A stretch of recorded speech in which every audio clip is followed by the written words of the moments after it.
የደቡብ ሱዳን የ15 ዓመታት የነጻነት ጉዞና ተግዳሮቹ። ደቡብ ሱዳን 98.3% በሚሆኑ የአገሪቱ መራጭ ዜጎች በተደገፈ የህዝብ ውሳኔ ነበር በ2011 ከሱዳን ተገንጥላ ነጻነቷን ያወጀችው። የደቡብ ሱዳን ህዝብ ነጻነቱን ከመቀዳጀቱ በፊት በካርቱም ከሚገኙ የሱዳን ማዕከላዊ መንግስት ጋር ለዓመታት የዘለቀ ሁለት ታላላቅ የእርስ በርስ ጦርነቶች አሳልፈዋል። የመጀመሪያው የሱዳን የእርስ በርስ ጦርነት በ1955 እስከ 1972 ሱዳን ከእንግሊዝ ነጻ ከመውጣቷ ጥቂት ቀናት ቀደም ብሎም በደቡባውያን አማጽያን አንያንያን የተጀመረ ሲሆን በክልላዊ ራስ ገዝ መብት ስምምነት አብቅተዋል። ሁለተኛው የሱዳን የእርስ በርስ ጦርነት ከ1983 እስከ 2005 በጆን ጋራንግ በሚመራው የሱዳን ህዝብ ነጻነት ሰራዊትና በሰሜኑ መንግስት መካከል እየተካሄደ እጅግ ደም አፋሳሽ ጦርነት ነበር።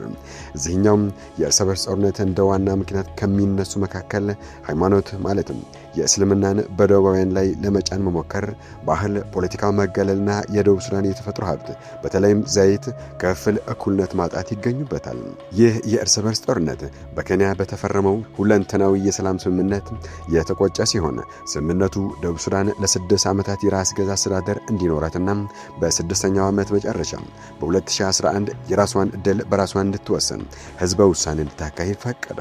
የድርጅቱ መሪ ዶክተር ጆን ጋራንግ የሱዳን ምክትል ፕሬዝዳንት ቢሆኑም ስምምነቱ በተፈረመበት ጥቂት ወራት ውስጥ በሄሊኮፕተር አደጋ ህይወታቸውን አልፈዋል። ከዚያም ሳልቫኪር ማያርዲት መሪነቱን ተረከቡ። በወርሃ ጥር 2011 በተካሄደው ህዝበ ውሳኔ መሰረት በጁላይ 9 ቀን 2011 በዋና ከተማዋ ጁባ ደቡብ ሱዳን ይፋው ነጻነቷን አወጀች። ሳልቫኪር የመጀመሪያው ፕሬዝዳንት፣ ሪክ ማቻር ደግሞ ምክትል ፕሬዝዳንት ሆኑ። አገሪቱም የተባበሩት መንግስታት ድርጅት ማለትም ዩኤን 193ኛ አባል ሆነች። የደቡብ ሱዳን ነጻነቷን ስታገኝ ህዝቡም ትልቅ ተስፋና ደስታ አድሮበት የነበረ ቢሆኑም ነጻነቱ ግን ዘላቂ ሰላምን ይዞ አልመጣም።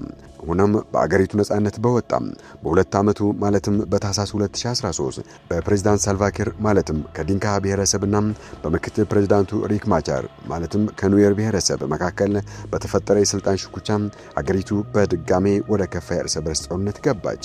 በዚህ የውስጥ ጦርነት ምክንያት በመቶ ሺዎች የሚቆጠሩ ዜጎች ተገለዋል። በሚሊዮኖች የሚቆጠሩ ደግሞ ተሰደዋል። አገሪቱ በነዳጅ ሀብት እየበለጸገች ብትሆንም በሙስና በአስተዳደር ብልሽትና በጦርነት ምክንያት ህዝቧ አሁንም ድረስ በከፍተኛ ድህነትና የምግብ እጥረት ውስጥ ይገኛል። ምንም እንኳን እንደ አውሮፓውያን አቆጣጠር በ2018 ተቀናቃኞቹ ወገኖች የሰላም ስምምነት ተፈራርመው ጥምር መንግስት ቢመሰርቱም በሀገሪቱ ሙሉ በሙሉ አስተማማኝ ሰላም፣ መረጋጋትና ዲሞክራሲያዊ ስርዓት ለመገንባት የተገቡ ቃል ኪዳኖች ዛሬም ማለትም ነጻነት ከተገኘ ከ15 ዓመታት በኋላም ሙሉ በሙሉ አልተሳኩም። በፕሬዝዳንት ሳልቫኪርና በምክትል ፕሬዝዳንት ሪክ ማቻር መካከል በ2018 በተደረገው የሰላም ስምምነት መሰረት ሀገሪቱ ሽግግሩን አጠናቃ ታሪካዊ የተባለለትን አጠቃላይ ምርጫ ማካሄድ ነበረባት። ሆኖም ግን የምርጫ ዝግጅቶች ማለትም ህገ መንግስት መቅረጽ፣ የህዝብ ቆጠራና የደህንነት ተቋማት ውህደት ባለ መጠናቀቃቸው ምክንያት ምርጫው በተደጋጋሚ ተራዝመዋል። በተጨማሪም ደካማ የመንግስት መዋቅርና ሙስናም በአገሪቱ ተንሰራፍቶ ይታያል። ጠንካራ ተቋማት እንደ ገለልተኛ የፍትህ ስርዓት፣ የህግ የበላይነት አልተገነቡም። በዚህም ምክንያት አገሪቱ በዓለም ላይ በሙስና ቀዳሚ ከሚባሉ ተረታም ተሰልፋለች። ደቡብ ሱዳን ከሳህራ በታች ካሉ የአፍሪካ ሀገራት በነዳጅ ክምችት ከናይጄሪያና አንጎላ በመቀጠል 3ኛ ደረጃ ላይ የምትገኝ ሲሆን ገቢዋም ከ90% በላይ በነዳጅ ሽያጭ ላይ የተመሰረተ ነው። ደቡብ ሱዳን ነዳጁን የምታመርትበት መሬት ቢኖራትም ነዳጁን ወደ ዓለም ገበያ ለማውጣት በጠላትነቷ የምትፈርጃት ሱዳን መሬት ላይ የተዘረጋው የነዳጅ ማስተላለፊያ ቱቦና የፖርት ሱዳን ወደብን ለመጠቀም ተገዳለች። ለዚህ አገልግሎት ደግሞ ለሱዳን መንግስት እጅግ ከፍተኛ የትራንዚት ክፍያ ትከፍላለች። በሱዳን ውስጥ ባለው የእርስ በርስ ጦርነት ምክንያት የነዳጅ ቱቦዎችን ሲጎዱ ወይም ሱዳን ቱቦውን ስትዘጋው የደቡብ ሱዳን ኢኮኖሚ ወዲያውኑ ይቆማል። ከነዳጅ ሽያጭ የሚገኘው ገቢም በቀጥታ የህዝቡን ህይወት ለመቀየር፣ ለትምህርት፣ ለጤና፣ ለነገዶች ልማት አይውልም። አብዛኛው የነዳጅ ገቢ የገዢውን ፓርቲ ስልጣን ለማስጠበቅ፣ የጦርነት መሳሪያ ለመግዛትና ወታደራዊ መዋቅሩን ለመደጎም እንደሚባክን ይነገራል። ከዚህም የተነሳ ደቡብ ሱዳን ያላትን የነዳጅ ሀብት በአግባቡ እየተጠቀመች አይደለም። እንዲያውም ነዳጅ ለሀገሪቱ በረከት ከመሆን ይልቅ የሀብት እርግማን ሆኖባታል። የደቡብ ሱዳን ፓውንድ የመግዛት አቅሙ እጅግ በመውረዱ ምክንያት የዕለተ ዕለት ኑሮ ውድነት ጣሪያ ነክተዋል። አሁንም ድረስ አብዛኛው የሀገሪቱ ክፍሎች መንገድ፣ መብራት፣ ንጹህ ውሃና የኮሙኒኬሽን አውታሮች የሏቸውም።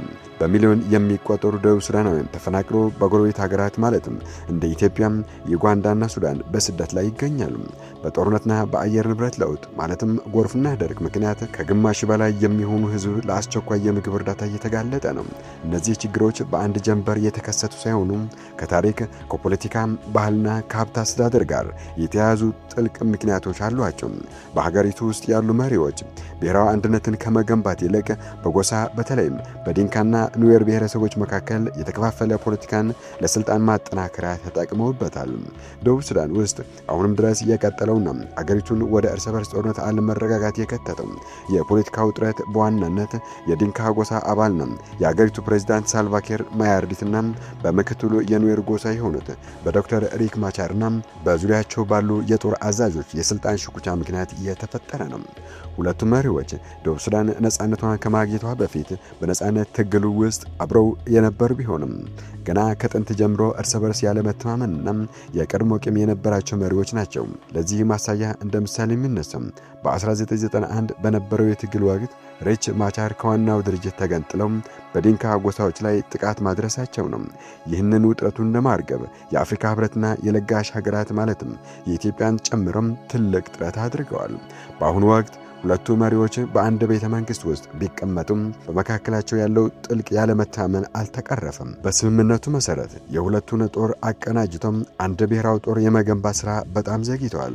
የሀገሪቱ ህገ መንግስት አልተቀረጸም። እንዲሁም በተደጋጋሚ ጊዜ የሚራዘመው ሀገራዊ ምርጫ በመሪዎች መካከል የእኔ ከሌሎ አገር ትፈርሳለች ፍክክርን ስላጠናከረው ውጥረቱ ዛሬም ድረስ እንደቀጠለ ነው።